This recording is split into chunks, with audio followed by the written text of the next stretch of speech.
This is Gary from Nippon, and I'm Jason from Golf Principles, and we're here to discuss a little bit about shafts and what it means and how relevant it is to you, the golfer, really. So one of the things that probably people don't understand is actually how to make a steel shaft. You know, graphite is pretty easy, right? You get something, you wrap it over, it comes in a circle, that's kind of it. There's a bit of a mystique and almost like a myth with steel shafts about how it's made and what it's made of.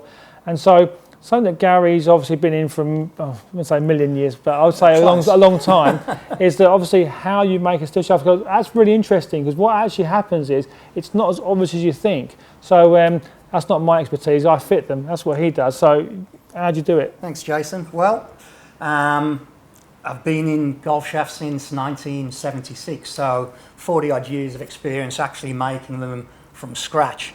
And I mean, what we have here is a steel tube.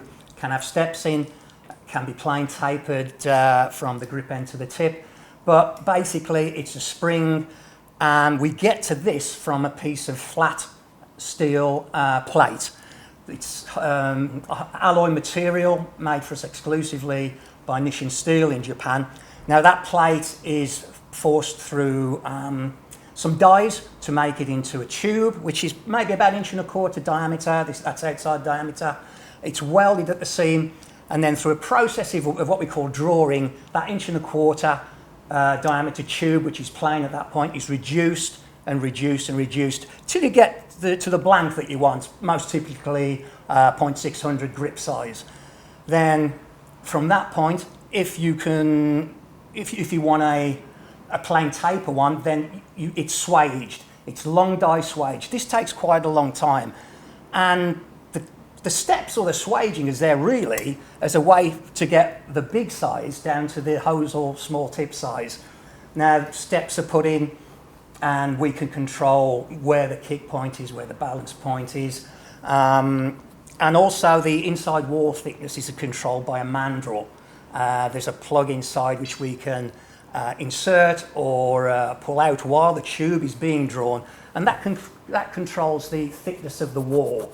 So if we want a particularly thick section at the tip, say in the Motor 3 Tool 120, which is very tip stiff, then obviously that's loose, and so we get extra material there, makes it very stiff.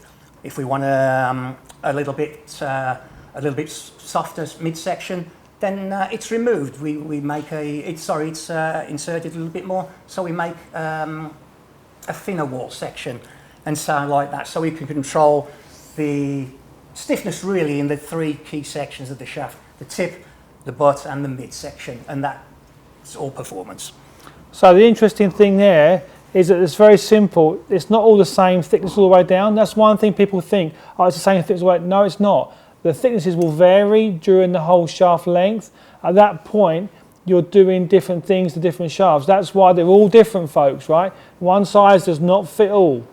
So you've got to find out where it's good for you.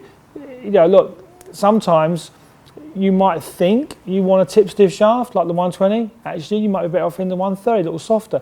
It all depends. So it's something which you can work on and around. So that's why knowing how they make it is really important to understanding. If you know the process, you can get to the outcome. If you chase the outcome and you miss the process, you'll probably get it wrong. It's expensive guessing, basically.